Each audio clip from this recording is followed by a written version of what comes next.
for economic growth, the government actually realizes more revenue. Because instead of paying out more in taxes or in government spending to those people who aren't contributing, you have more people contributing. You're making a bigger pie. You're not just reslicing it. You're making a bigger pie. Next slide, please. I would abolish the death tax and end the Department of Troubled Asset Program, the thing that has become now the very slush fund that the White House is using for this program and that program. We need to cut that out because we'll get to it, but spending is the big issue. Brian, if you would. Yeah, we need to help the unemployed. And I'd be interested in hearing people's thoughts here. We're now up to 99 weeks of unemployment insurance for folks. Some have argued to me that, you know, at some point you have to recognize that when you tax something, you get less of it, and when you subsidize something, you get more of it. And we have been taxing job growth and subsidizing unemployment, and we're getting exactly what we've said. So there may be a limit in terms of what we can do, but again, our heart goes out to people who are unemployed. Stabilizing home values. Folks, that is something that all of us know, whether it's happened to us or happened to our neighbor. We've all seen our home values go down, and we have to recognize the impact of the housing market in our economy, if you would. Now, we're going to talk about spending, but this is the crux of the issue, folks. Today, our federal budget for 2010 is $3.8 trillion. $3.8 trillion. Of that, though, 1.8 or 1.7 of that is deficit spending. That deficit, just this year alone, is more than had been accumulated by all the previous administrations. And we're on a glide path to a national debt by the year 2020 of upwards of $20 trillion.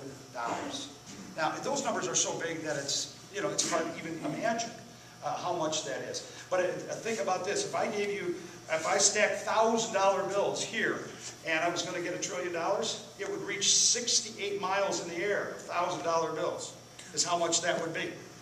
I can tell you that is unsustainable. This is the clear and present danger that we face. This is the folks on the other side of the line. If we don't understand our responsibility to tame this monster and to do it now, we are committing not only ourselves, but certainly our children, our grandchildren, and their children to a life that, frankly, a standard of living that we wouldn't recognize. You know, I know my grandparents were very proud of the fact that they could leave and create a better life for their kids and their grandkids. I mean, this was what they worked all their life to do. Well, that's not the case now. My wife and I are expecting a baby in June. We're very, very proud of that, very, very blessed and very thankful. And I heard the other day was Nancy Pelosi's 70th birthday. Well, that's wonderful for Nancy. But when my baby, my new daughter is her same age in the year 2080, instead of having upwards of 5-6% of our debt, or of our gross domestic product going to pay off our debt, we will at best be at 250% of our gross domestic product just to pay off our debt. And at worst, it could be 700 or 800% if nothing changes. Now, we all know that that can't work. We all know what that means for the future. We all know that we'll never be able to pass on to the next generation the kind of things that we take for granted today. And I think that part of the reason why you're here tonight is that you understand that and you want to do something about it. If you would. I've got a number of things. And let's go through this a bit, because I'll get to a point. And we could talk specifics, but I do want to get to your questions. Before we do that, there's one example I want to provide. How do we do this? How do we deal with this issue? Because frankly, with this kind of debt, there's only 3 ways to deal with it. One is cut spending. And that's what all of us would do. It's the approach I think we need to take. The other is one that the other side seems to follow, and that's to raise taxes.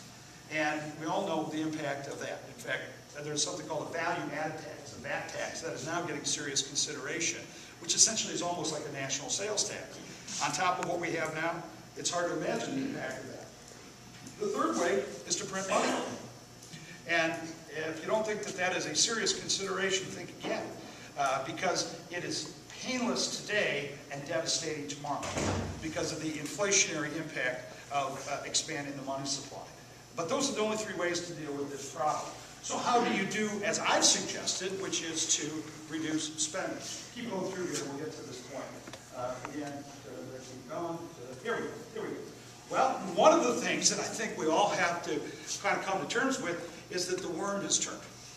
When we look at the difference between public sector and private sector employees, things have changed over the years. Very much. In fact, one of the most powerful men in the world, he announced today that he was retiring, a fellow by the name of Andy Stern. If you don't know Andy Stern, as you ought to, because he runs something called the SEIU, the Service Employees International Union, and they have been the one union that's grown over the years.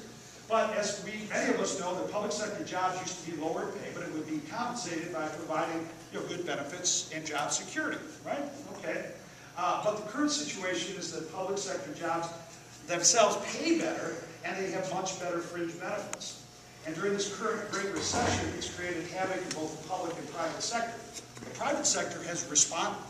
I mean, General Motors, Chrysler, certainly Lear, and all the auto folks that we're familiar with have had to take very drastic steps, very significant steps if they intended to survive. And they've been painful, no question about it. But these companies are alive today because effective and good management took those steps. That doesn't happen in the public sector at all. Next slide, please. You point this out. We did a comparison.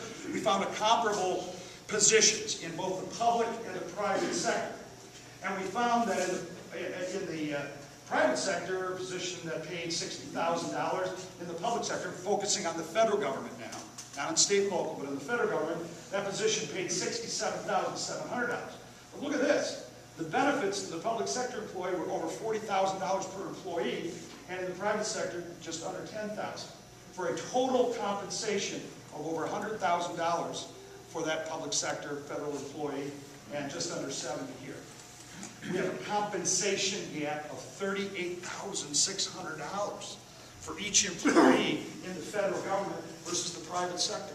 We are all taking the pay cuts that we have to in order to straighten out our businesses and working with our employers, because we have to. We have no choice. This is the right thing to do. But it's not happening in the public sector. In Washington, in the federal government, you have just under 2 million employees, not including postal workers. Of that, almost 20% make over $100,000 a year. The average federal salary is $71,000 compared to the average salary of $40,000 in the private sector. And the other thing is that in the federal government, public sector employees have received a 3% increase in 2008, almost 4% in 2009, and they'll receive another 2%. Now, I don't know about you, but I'm not finding too many folks in the private sector who in this economy are receiving a pay increase. But they're living in la-la land in Washington. Next slide, please. Now, what we tried to say is, okay, well, what does all that mean? If you take the total number of employees in the federal government and you multiply that by this compensation gap, you find that it's the total is each year we pay almost $74 billion in extra compensation for the privilege of having the federal government, of having those federal employees. We could do nothing except bring public sector employees in line with the private sector and save almost $74 billion. If you would, go to the next slide. And let's put that in the context of the budget. Government's going to take in $2.28 trillion, and you can see where mandatory spending, discretionary spending, and interest we pay on the debt. Our deficit, almost $1.4 trillion this year. If we just took that money, not only could we pay off our interest that we owe on the debt, we'd have money to pay down on principal of the amount that this country, our children, our grandchildren, owe, not just to ourselves, but to the Chinese, the Saudis, and everybody else, just simply by taking a tough stand. Now, yes, here we go. I mean, just, again, paying down on principal of almost $300 billion if we were to take this kind of step. Last slide.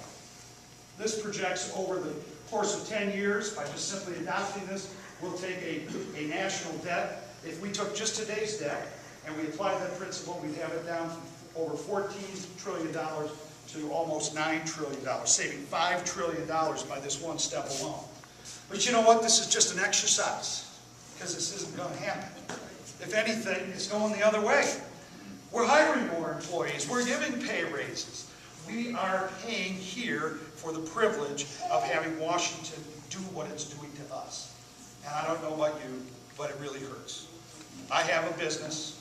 Tonight I'm going to go home, I'm going to write that check to Uncle Sam, and I'm not going to feel very good about it because it's bigger than the one last year.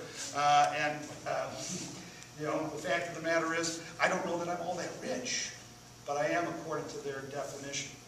I'm the kind of CEO that empties the waste paper basket, signs the paycheck, and does everything else in my business. It's a small business. I know what it takes to put people to work, but I know the struggles that it also takes to keep the doors open and the lights on. And those are the people that we need to help if we're going to expect any kind of prosperity in our future.